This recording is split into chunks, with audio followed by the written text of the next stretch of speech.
Hello and welcome to this special edition coming your way from Nile TV International regarding the latest developments in the region in the Middle East between the United States, Israel and Iran, and the efforts of Egypt and the efforts of Foreign Minister Dr. Badr Abdulati to be stopping the war as soon as possible, especially before the deadline ends, the deadline that was given by the US President Donald Trump to the Iranian authorities to be stopping the war and to be allowing the passage of the ships through the Strait of Hormuz, or to be facing the obliterating attacks by the United States against the energy facilities in Iran. And to be shedding more light on this important topic, I am honored to be having with me over the phone Mr. Sherif Rizq, the political analyst. Mr. Sherif, thank you very much for being with us tonight on Nile TV International. Thank you for having me. Anytime. First of all, today we have seen the phone calls conducted by Foreign Minister Dr. Badr Abdulati with the US Special Envoy to the Middle East, Steve Witkoff, and the Iranian Foreign Minister Abbas Araghchi. How do you see the importance of those calls by Egypt, by Foreign Minister Dr. Badr Abdulati, according to the directives of President Abdel Fattah al-Sisi, to be de-escalating the tensions, especially before the end of the ultimatum given by the US President to the Iranian officials? We are in a very difficult situation. I think it's quite complicated and unpredictable. We're dealing with Donald Trump, who is quite unpredictable, and we don't know what he's going to do next. So if he's giving ultimatum today, he might change it in 2 days or 1 day or whatever the time frame he's putting. So we cannot actually state real facts about what's going on.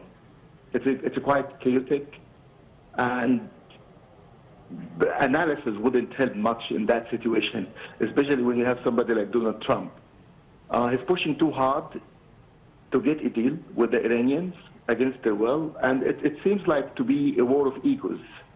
Donald Trump is egotistical, and the Iranian regime is egotistical, and they have like convictions and beliefs and ideologies they want to follow regardless of what's happening to the people. So the people are not really important to them.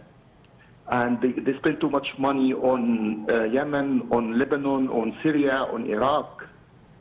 And the Iranians, like some of them, of course, could be supporting the Iranian regime. The regime has been in this status for like around more than 40 years. So there has been a culture of extremism or fighting the West or all these sorts of slogans that they were carrying. So on the other side, Donald Trump is only seeking to achieve something that would clarify Donald Trump. Yes, so, Mr. Sherif, regarding the achievements of the US from this war, because it is always being said that they have achievements, that they have had achievements throughout the past 4 to 6 weeks during the war against Iran, and they have had objectives as well. Do you think that they have had those objectives I wouldn't completed? call them achievements. I wouldn't call them achievements. Yes. This is like destruction of another nation, and the consequences, the dire consequences that are happening are affecting everybody in the world, almost everybody in the world, depending on the degree of damage that's being caused to these nations.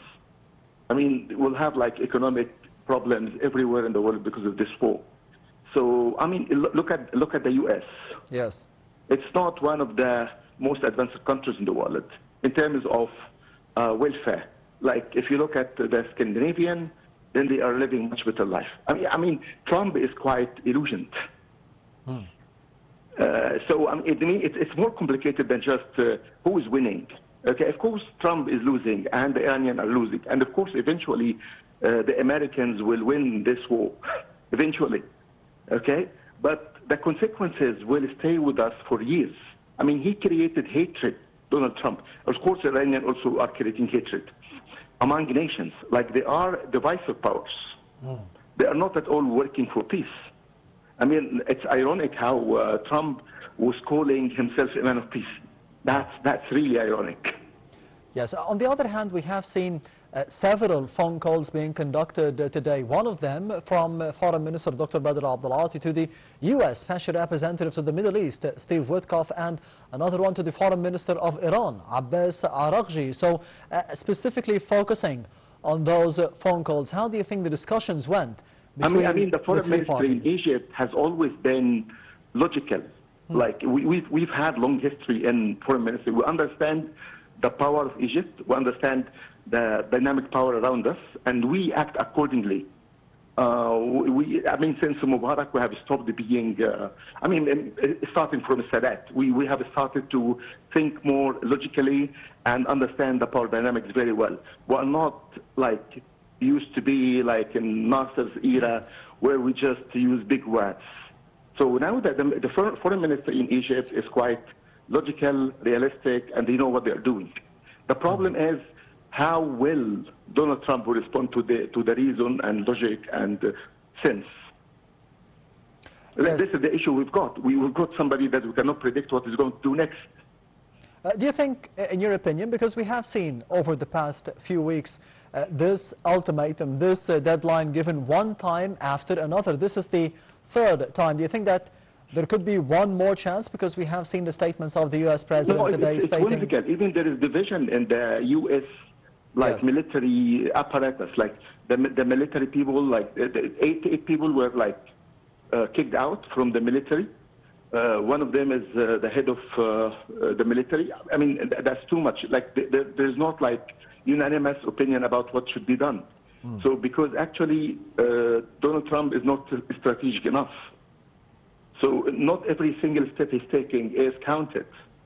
Yes, we have seen also phone calls conducted by Foreign Minister Badr Abdulati with his counterparts from Qatar, the United Arab Emirates, Bahrain, Saudi Arabia, Pakistan and Turkey as well.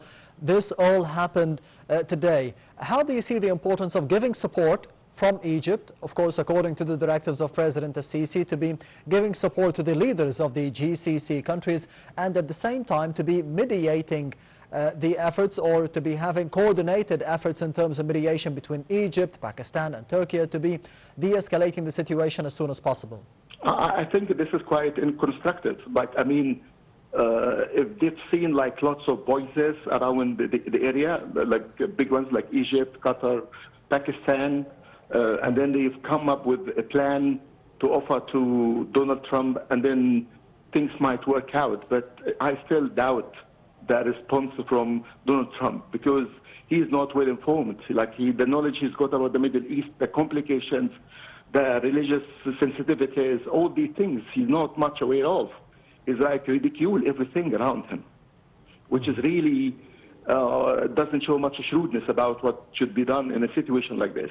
Yes, and today as well we have seen a phone call being conducted between Foreign Minister Dr. Badr Abdulati and the head of the International Atomic Energy Agency, Rafael Grossi. How do you think the discussions took place between both parties? That's alarming. If there is a discussion with like if there is any whimsical thing from the President of the USA to use any sort of nuclear power, that will put us all into trouble. I mean, it's good that Egypt is interfering, is trying to do something to mediate, to show the dire consequences of what might happen if this thing ever touched or anything like that happened in the Middle East. It will be like too much critical, more critic than we can bear in the Middle East. Yes, and according to the statements of the U.S. President Donald Trump for today to Fox News, he stated that there is a good chance for the United States and Israel and Iran to be reach an agreement by Monday. Do you think that this could be happening? You never know. You know, we're dealing with somebody who's quite unpredictable, so you never know. Yes, one of the threats of the U.S. President Donald Trump is to be attacking the power plants and some of the nuclear facilities in Iran, the energy installations, the oil wells in Iran, if they did not open the Strait of Hormuz for the passage of ships, and of course if they did not reach an end and the conclusion to the negotiations taking place nowadays. Do you think... This kind of threat is kind of desperate. It's like if he's not desperate, he wouldn't use nuclear power, I think. I mean, it's not that easy to take that decision. Desperate, as you are saying that he wants to get out of the war, he needs a way out? Exactly. He wanted to get out, well, and he wanted to declare himself victorious. But would this happen? I don't know. Because the problem of the ego game is going on, because also in Iran, the leadership doesn't care much about the people, economy, and they care too much about that they are also victorious and they will never give up. And you know, the big words they use, and they don't even match up with their power, whether it's militarily or economically.